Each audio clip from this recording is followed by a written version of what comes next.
गणनायकाय गणदैवताय गणाध्यक्षाय धीमहि।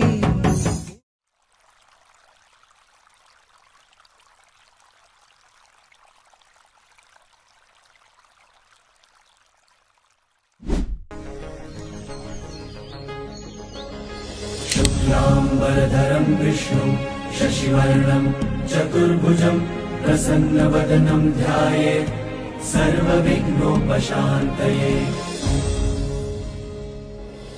ॐ भुवः ॐ सुवः ॐ महः ॐ जनः ॐ तपः ॐ सत्यम्।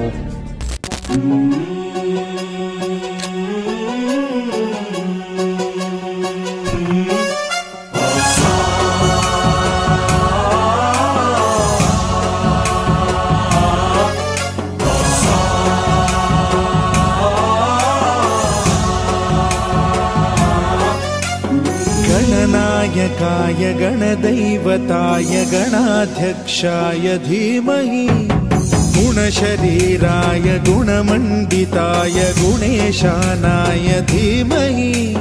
गुणातीताय गुणाधीशाय गुणप्रविष्टाय धीमहि। एकदन्ताय वक्रतुण्डाय गौरीतनयाय धीमहि।